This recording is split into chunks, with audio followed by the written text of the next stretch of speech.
All right, I want to read something that I wrote today, so that's fire related.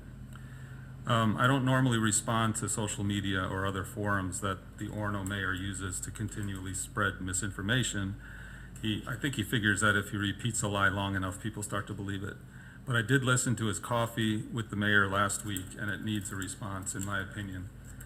At that meeting, a question was asked about why the Orono 2024 fire budget went up from the needs assessment in 2023 to now by $800,000. This resident quoted it as going from 1.6 million to 2.4 million. And that seems like a reasonable question. One that could be answered by equipment cost was higher than anticipated, or additional equipment was needed, or more staff was needed, etc.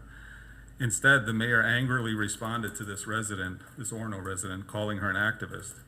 He completely deflected from answering the question to repeating his campaign talking points about all of the great things he has done and all of the departments of Orono that are fully funded without raising the tax rate.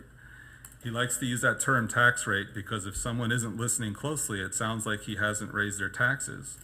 In fact, he and the Orono Council have raised taxes significantly over the past several years. I believe last year was about 19%.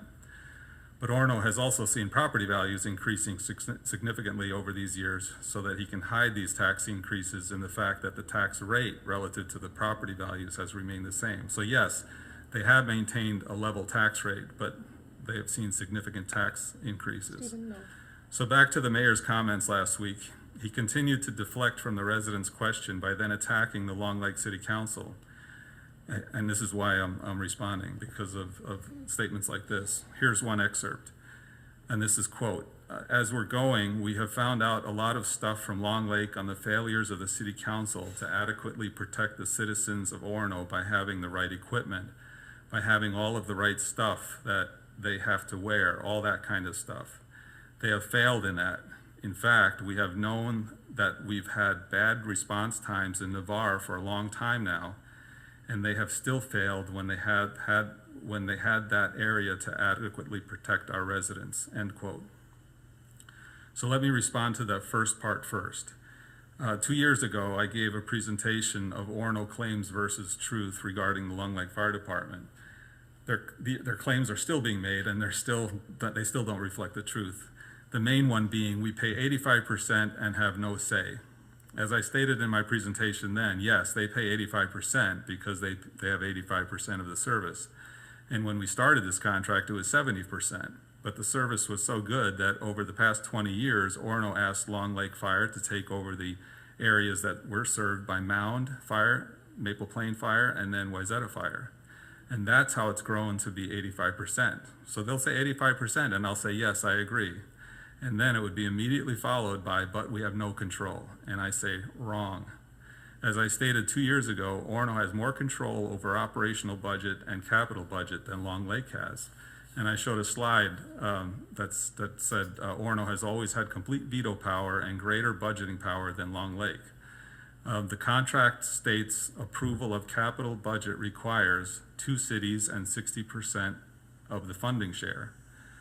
And then the contract says, once this level of approval is obtained, all contract cities are obligated to fund their share of the expenditures. And this is another thing that the mayor brought up last week. He made it like, I think he said something like, Long Lake thinks that once we approve a capital budget, then they can just go buy equipment without approval. And that's like a Long Lake thing. And I'd say, no, that's a contract thing that you signed. Because it says, once this level of approval is obtained, all contract cities are obligated to fund their share of the expenditures.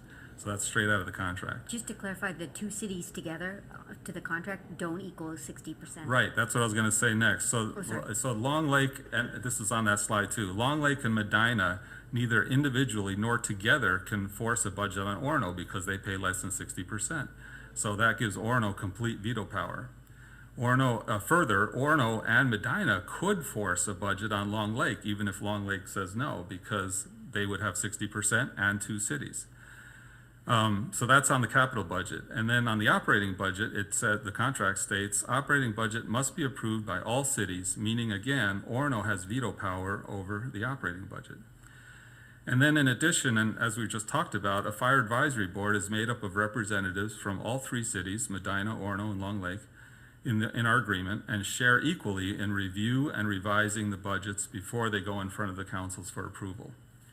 So we have established that Orono controls the budgets, especially the capital budget. They control whether the capital budget goes up or down or goes away completely. So how does this relate to the first part of his quote about our failure to adequately equip our fire department? I showed a slide on this point. Yes, it's true. We've been historically underfunded on capital equipment, but as I said in my slide, but Orono made it so. We repeatedly asked Orono to approve more funding for capital, and we're told they can't afford it. They said instead, Long Lake Fire had to spend less. These emails are a matter of record, and on my slide I showed the last, the 21 years of the contract, and what the capital budget started at was at 100,000, and then it stayed at 100,000 for 10 years, 100,000 a year. And then finally, they agreed to a 3% increase, so it went up to 103,000. And that was supposed to be a 3% increase per year, but I think it was around that time when Orono sent us that email saying that that they weren't going to increase it more each year, and they were just going to stay at 103,000, or their share of 103,000. And that's where it's been ever since. So it's been a challenge, but we've made it work as best we can. So I wrote on the slide regarding this matter was that Long Lake Fire CIP is underfunded, and Orono has control of the CIP budgets. Early on, the chief requested an increase to the CIP budget to meet the needs of the rising cost of equipment. Orono instructed him to make cuts in spending instead. And then, as I already said, as a 3% increase was finally granted by Orono around 2013. By the way, this contract started in 2002. And in 2013, they finally agreed to a 3%. And that was supposed to be an increase each year, as was showing in our chief's CIP, 15-year CIP in 2013. But instead, Orono made it a one-time increase. So now, 10 years later, we're still at 103,000 per year. And again, the three cities pay in their percentage share to make up that capital amount.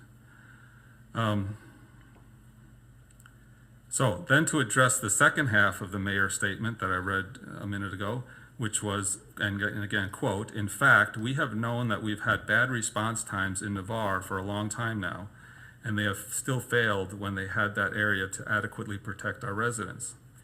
And my comment there is there were never any complaints about performance before. In fact, they used to specifically say it's not about performance. And I had a slide there from my presentation 2 years ago where Orono has said that it's not an issue of performance or service, but it's rather a financial issue. And here's a quote from Richard Crosby, Orono council member, June 13th, 2022.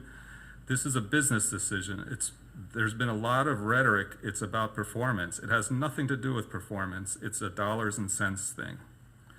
So, and then more recently, so then it wasn't about performance. There was no complaints about performance. It was just about what their perception of the cost was and who controls the cost.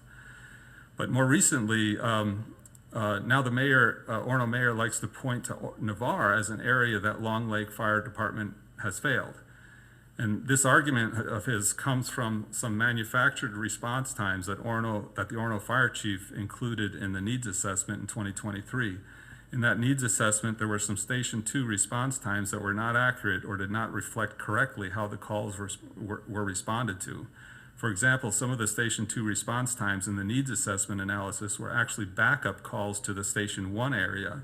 They were not in the Station 2 primary call area. In these cases, Station 1 had already responded to the call when Station 2 arrived as backup. These scenarios should not have been part of the Station 2 response time study, but they were to make it look like Station 2 had slow response times. In fact, Long Lake Fire has had acceptable response times as primary calls from Station 2 to Navarre area. I'll read that again. In fact, Long Lake Fire has had acceptable response times as primary calls from Station 2 to the Navarre area and are faster than what Orono can provide now as they respond from their old public works building next to Orono City Hall. So the truth is that Orono Fire Department response to Navarre is not faster than Long Lake Fire was. And by the way, some people at the mayor's coffee questioned the ethics of having the new Orono fire chief do the needs assessment when his future employment depends on the outcome. They asked why wasn't an independent assessment done by someone who was not embedded in the fire department.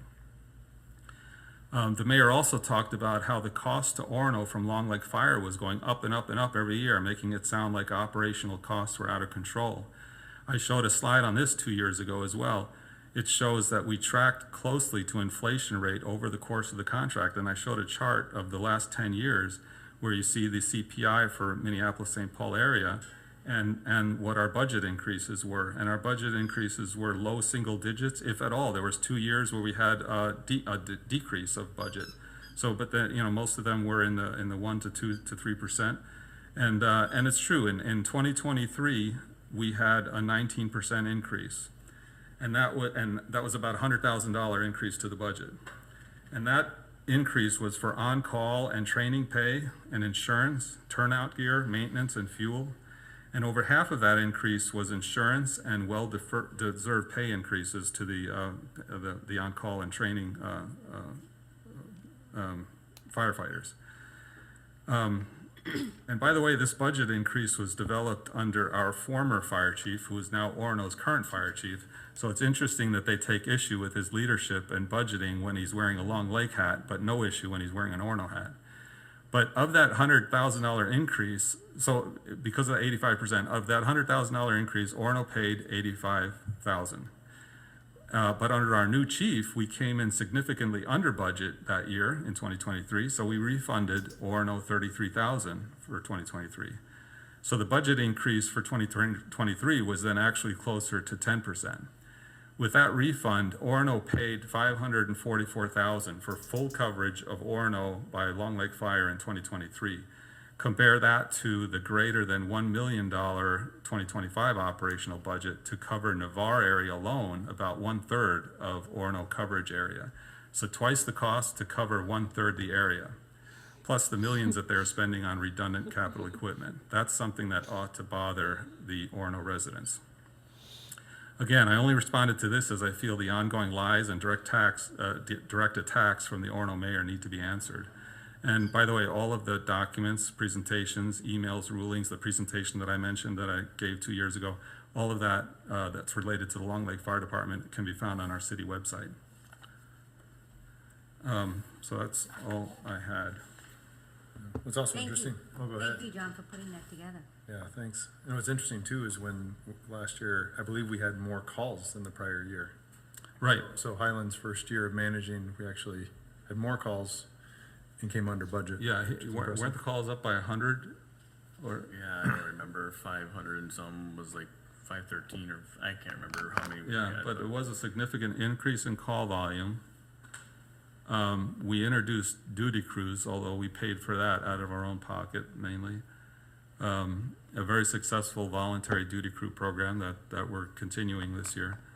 And yeah, we came in significantly under budget. That was a pretty big accomplishment under our new chief. So, any other comments? No, thoughts? it's just fascinating. I did watch the coffee as well, and it's just fascinating the narrative when you manufacture a crisis and then blame others for your decisions, when in fact the data shows that things were well managed. It's very frustrating, but unfortunately none of us are surprised by what's said by that individual. So it's disappointing, but he is who he is. Yeah, and again, I don't normally respond to all of the noise that's going on around us in social media and otherwise, but when it's a direct attack on the Long Lake City Council that is based on misinformation and lies, I feel like I needed to respond. And I did look at the data a little bit in the past, and this feels like I should dig back into that and just get more specifics about some of those. You talked in generalities, but I think it'd be useful to just let people know the types of things that were in that assessment, and then potentially get some of the current data to see what we look like. Okay, then we'll move on to other business.